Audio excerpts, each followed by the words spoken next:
Assalamualaikum warahmatullahi wabarakatuh. Izin memperkenalkan diri.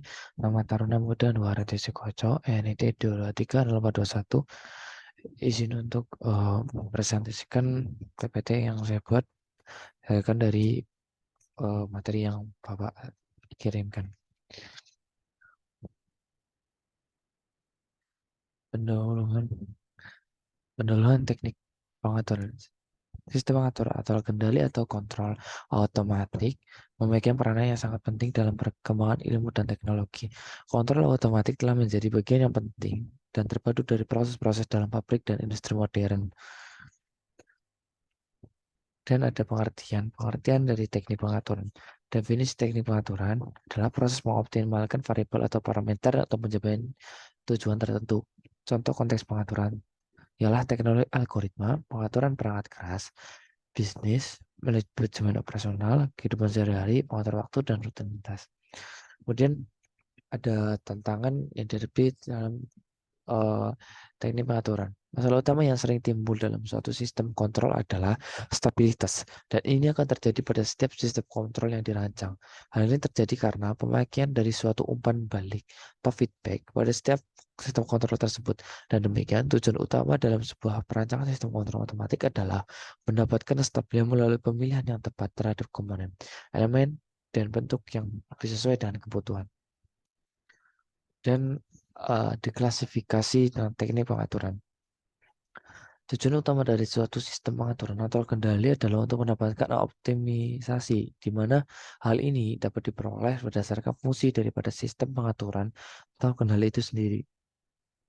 Yaitu, secara umum, sistem pengaturan atau kendali dapat dikelompokkan bagi berikut. Pertama, dengan operator atau manual dan otomatik. Yang kedua, jaringan tertutup atau closed loop, dan jaringan terbuka open loop. Dan yang ketiga, continue atau analog, dan discontinue atau digital discrete. Dan yang keempat, menurut sumber penggerak. Itu ada elektris, pneumatis, hidraulis, dan mekanis. Di antara keempat jenis dan kelompok, pengontrolan secara elektris dan pneumatis atau kombinasinya lebih banyak ditemukan dalam industri maupun aplikasi teknis lainnya. Dan ini disebabkan beberapa kelebihan yang diberikannya, yaitu pemakaian daya yang lebih kecil. Dan juga pemakaian dalam sumber penggerak disinyalir lebih ringkas dan lebih efektif dalam penerapannya dalam industri atau industri mau industri dalam industri dan penerapan lain.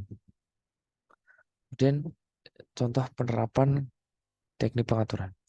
Yang pertama, hal yang sederhana yang biasa kita temukan umum dan familiar di kalangan masyarakat ialah mini circuit breaker atau MCB yang menghubungkan listrik dari PNL, sumber listrik, ke instalasi listrik dalam sebuah rumah.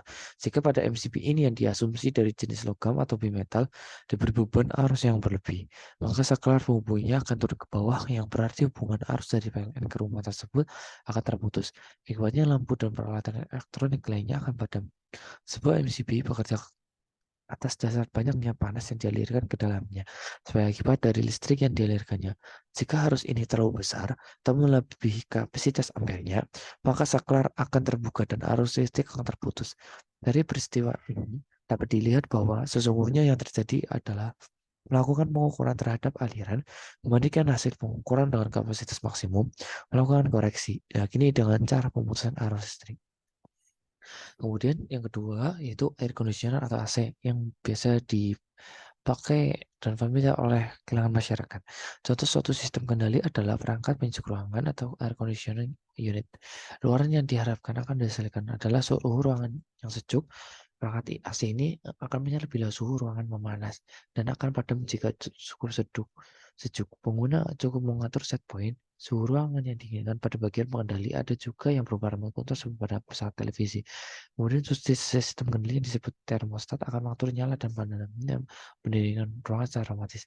Jadi pada AC terdapat perangkat sensor yang dimana jika ruangan tersebut sudah mencapai suhu atau temperatur yang diinginkan pada perangkat AC, maka AC akan otomatis mati, kipas AC akan otomatis mati untuk menjaga kestabilan suhu ruangan yang diinginkan. Dan jika suhu ruangan uh, berubah suhunya bertambah naik, maka AC itu akan kembali bekerja dan berputar lagi.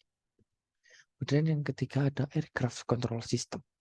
Aircraft Flight Control System atau biasa disingkat AFCS erat sekali hubungannya dengan Flight Control Surface atau FCS atau bidang kendali pesawat terbang, di mana Flight Control Surface merupakan setiap pengaturan atau pergerakan yang dilakukan oleh pilot di dalam kokpit. Mulai suatu sistem yang saling berhubungan yang kemudian menggerakkan sistem mekanik untuk melakukan pergerakan pada pesawat, yaitu yawing, rolling, dan pitching, seperti yang terdapat pada gambar tersebut. Kemudian kesimpulan yang dapat kita ambil dari teknik pengaturan yaitu dapat disimpulkan bahwa tujuan penggunaan teknik pengaturan adalah yang pertama, pengaturan yang bijaksana menjadi dasar untuk eksplorasi lebih lanjut dalam pengembangan teknologi bisnis dan gaya hidup, memberikan kemudahan dalam mendapatkan informasi dari sistem dinamik. Dan yang ketiga, mempertinggi kualitas dan menurunkan biaya produksi. Dan yang keempat, mempertinggi kualitas dan menurunkan biaya produksi. Dan yang memang meniadakan pekerjaan-pekerjaan rutin yang sering-sering sangat membosankan. Dan yang terakhir, mempertinggi laju produksi. Yang pada intinya, kesimpulannya, penerapan teknik pengaturan adalah memperingkas dan mempermudah pekerjaan manusia. Dan teknik pengaturan merupakan cikal bakal dari teknologi dan kemajuan yang ada pada saat ini. Oke, sekian Pak, cukup presentasi dari saya. Kurang lebihnya mohon maaf. Assalamualaikum warahmatullahi wabarakatuh.